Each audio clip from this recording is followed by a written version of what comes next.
kəslər ki, dünyaya gəlmisiniz, bir gün də olar dünyaya getməlisiniz. Bunu hər gün mələkəyəcəm. O ki, insanlar hər nə yığmısınız, var dövlət yığmısınız, bir gün olar, o fəna olur, dağılıb gedər. O ki, dünyada hər nə tikmisiniz, bir gün olacaq ki, o da viran olacaq, xaraba olacaq. Mələk həddini deyir, bütün dünya, yer, səhra, dərya, həşəratlar, qanadlar, ulduzlar, kavaklar, hamı eşidərdir. Amma insan sanki bir eşidə bilmir. Ona görə Həzrət Əleyhisselam ki, bir şəxs var idi, dünya haqqında pis sözlər danışırdı. Sanki bizlərdən olacaq ki, dünya belədir, filandır. Dünyanın adınca pis danışırdı. Həzrət buyurdu ki, şəxs, dünyaya sən məğrur olursan, dünyanın dərbəzəyi səni anladır, ona görə pis danışırsan və hər nə günah edirsən, günahı dünyanın üstünə atırsan. Gözəl insan olur ki, günah edir ki, Allah şeytan əllərdir. Hər nədir Allah şeytan, amma ki, biri şeytanın düşmənidir. Əleyhisselam bu şəxsə buyurdu ki, sən dünyaya aldanmışsan, hər nə günahın var, dünyanın boyunda atırsan ki, günah dünyadadır. Biraz diqqət et, bir dünyaya baxın. Günah səndədir, yoxsa dünyadadır. Dünyanın hər nə varsa göz qabağındadır. Sən mənə deyə görə gəlirsən şəxsən ki, dünyanın nəyini anlamırsan, dünyanın nəyini sən özünə qeyran edir. Aya öz atan yaşayışını görməksin, sənin də qabağa ataların yanında yaşadı, babaların yaşadı. Analardan qəbri həmən torpaqdadır, yer altında bunları görürsün. Nə qədər ataya məhəbbət bəslədiniz, nə qədər şəfqət bəslədiniz, ağladınız, amma bir kömək edə bilmədiniz. Hər nə qədər həkimlər gətirdiniz, kömək edə bilmədiniz. Bunu siz gördünüz. Dünya bunları hər insana aydın, aşikar göstərir. Elə bir insan yox ki, dünya düşdürər, insan buna bir xəbər var.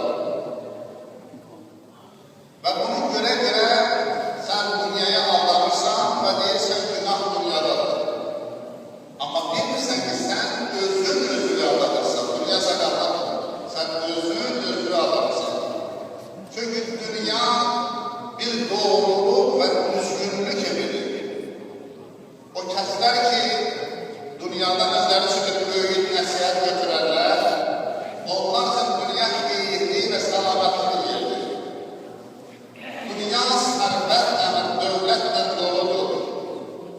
Dünyadan ibrət götürən insanlar ondan düzgün istifadə edirlər. Dünya Allah dostlarının məscididir. Çünki Allah dünyanı xəlq edib, insan da dünyaya gəlib ki, Allah'a ibadet etsin.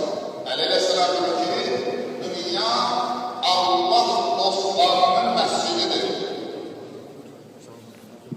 Dünya firiştələrin, mələklərin namazgahıdır.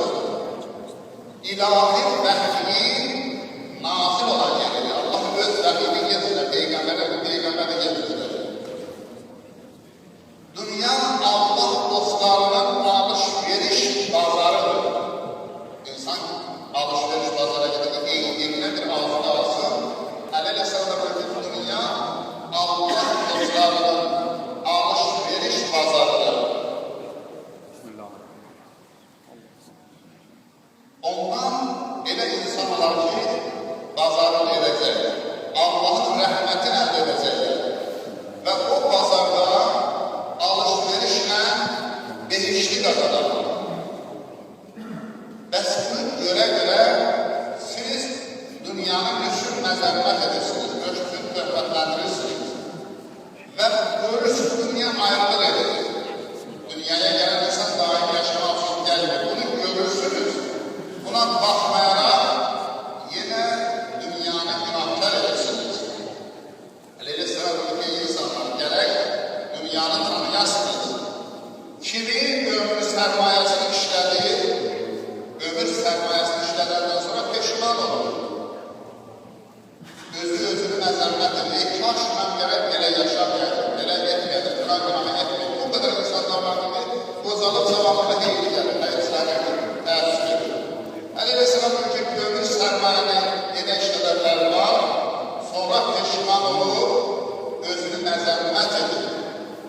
Amma o kəslər ki, dünyada nəsihət, öğüt götürürlər, dünyanın var dövlətindən düzgün istifadə edirlər, qiyamət günündə onlar məhv olurlar, onlar Allah tərəfindən təriflənərlər. Çünki insan dünyaya gəldi, ahirəti qazanlar.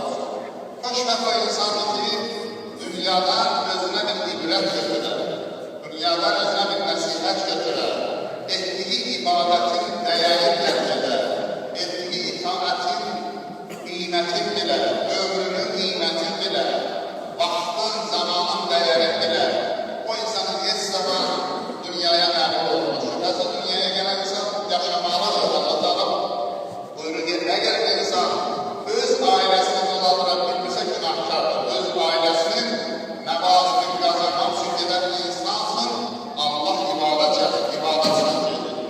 Amma bir insan ki, əgər bundan məğlub olarsa, şübhəsiz öz ömrünü hədər edir, öz ömrünü zayi edir.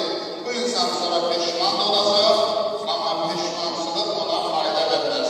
Allah Teala ilə istədiyinə Allah bizim ömrümüzün qiymətimizi dərk elədirsin. Amin. Hər insan özü ömrünün sərmayəsini qədir qiymətini bilsin. Allah Teala ibadətimizi qəbul eləsin, ibadətimizi qəbul eləsin, dualarımızı qəbul eləsin, tövbələrimizi qəbul eləsin. Allah qiyamətdə bizləri əhl-i beytlə məşğul eləsin. Bütün dünyadan gələnlərlə Allah Teala rəhmət eləsin. Xəstələrlə Allah Teala şifa versin. Allah Teala gələcək günlərini xeyirli eləsin inşallah. Esselamu aleyküm və rəhmətullahi və bərəkatuhu.